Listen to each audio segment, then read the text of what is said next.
everybody. I just discovered a RAM hack, like big time. So quick, I guess, rundown of what's going on.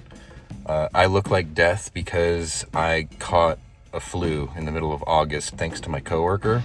So this is about the longest I've been upright, for about 5 days.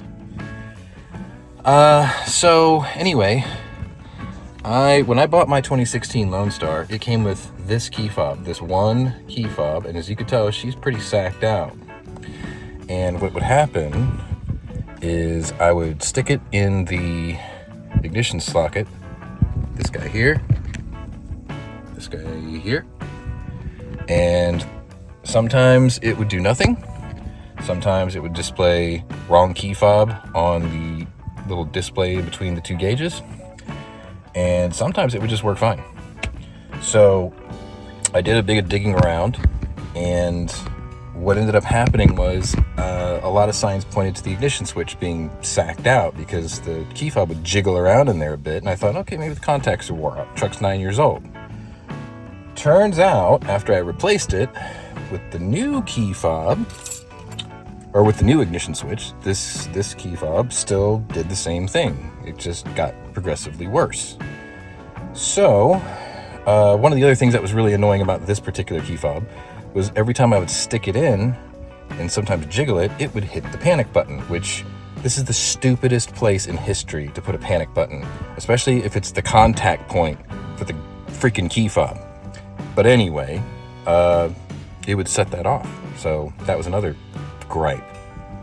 Anyway, fast forward, and I started buying these do-it-yourself replacement kits where it would come with one, sometimes two key fobs, and like a little Bluetooth programmer. And I tried, in the last year, I've tried, I'd say, at least 5 different ones. None of them worked. And that all changed today with this. And it's from a company called BestKeys, and they call it a Fobic, something like that. And I will leave you a link in the description for this, because this is badass, because it will change everything we thought we knew about the wireless system of this truck, which you're about to find out, because I did it as a joke, and now that it worked, I'm programming all my keys. So you get this. It comes with this guy here, Bluetooth programmer, which I'm going to go ahead and stick in now. Okay, she's in. Now, the thing is I'm going to have to explain the process to you. But there's a slip of paper inside with a couple of QR codes. If I'm sweating, it's because, first of all, it's 90-something degrees, and I don't have the truck running, and I have a fever. I still have a flu. And my meds wore off. So I just wanted to share this with you because I think it's freaking awesome. So you scan the QR code. There's a really, short little 3-minute video on how to use this. The one thing I can tell you is when you choose your vehicle, it will try to scan the VIN. Mine did not successfully scan the VIN. I typed it in manually, and everything went just like the video. So that's not a big deal. The cool part is, or the strange part is when you say choose your make and model. So it's Jeep, Chrysler, Ram. So you choose Ram, and since mine's a half ton, I was going to default click Ram 1500, but in the video it just says click Ram. So I just clicked Ram, and then it gives you these 3 options for the different keys. Theirs is called the Fobic. So you type that in, or you touch the Fobic thing. Now, I have this key fob. Notice, simple one, right? Well, I got these key fobs with the auto start feature, which I tried to look into to get for this truck because it does not have the push button starter. However, I programmed this key fob following the video. The whole process took literally 10 seconds. You push a button, you scan the number of keys that are in memory that it has recorded.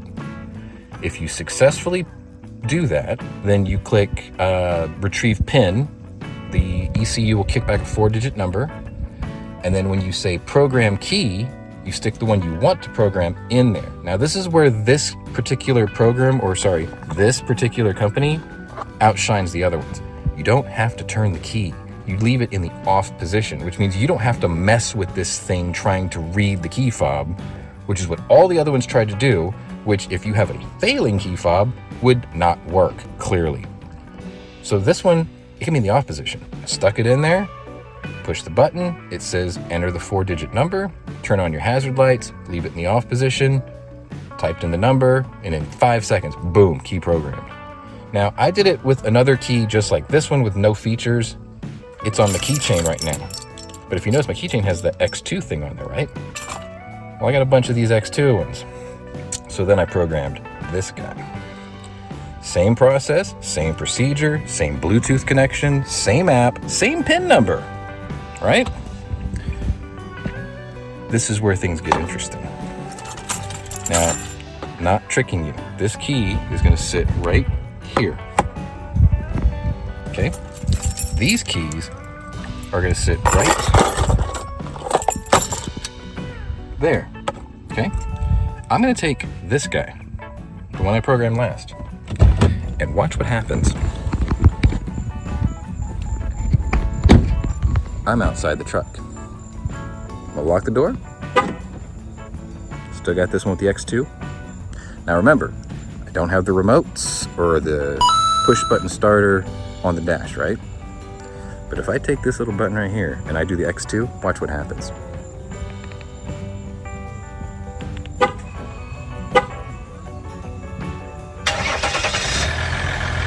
Yep. And if you look on the dash, it says remote start, key to run. These Rams have remote start already there without the key fob button. But if you get the key fob button, you have remote start. You don't have the push button on the dash, but who gives a shit? Check this out. So now I'm walking away from my truck.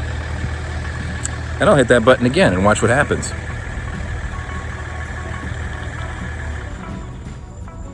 Oh yeah, ain't that cool? How's that for a RAM hack? Anyway, I'm sick as shit. I just thought this.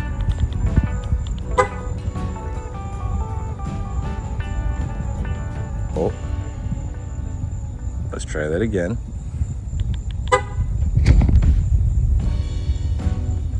Maybe I'm too far away.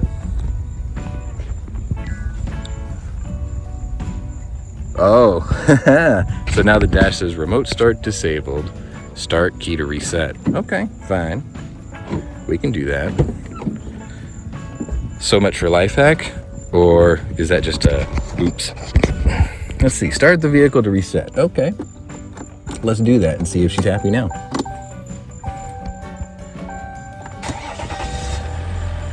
Okay, that's reset, hopefully. Man, here I thought I was being all clever and shit, right? All right, turn her off. Okay, pull that out. Let's try this again.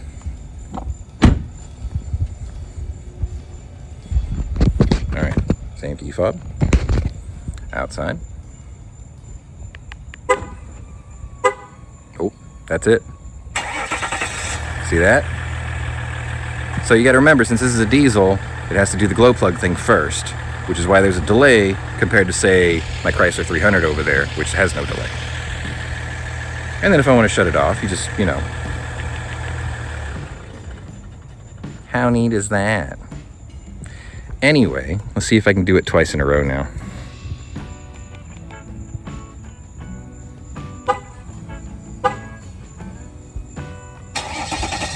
Okay. So yeah, I guess maybe the reset thing was a fluke, because I just did it twice in a row. Doors are locked, so I unlock them. Okay. In we go. And then obviously you got to stick your key in to the run position. And now, you know, the truck's still running, so we're good there too. So anyway, let me turn off C6D for a second. If you want to do this little life hack and you want to get this little guy, check the link in the description below.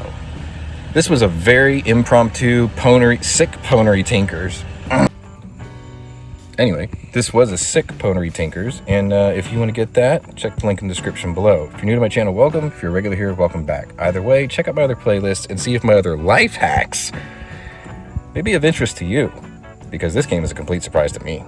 Anyway, I got one more of these to program. I got to switch with Keyfobs again, and I got to get my meds and go to bed. So thanks for watching, and we'll see you next time. And I still got to remember the camera is actually over here. Later. Well, the boy does have good hands. Good hands. Bad taste in cars. Mother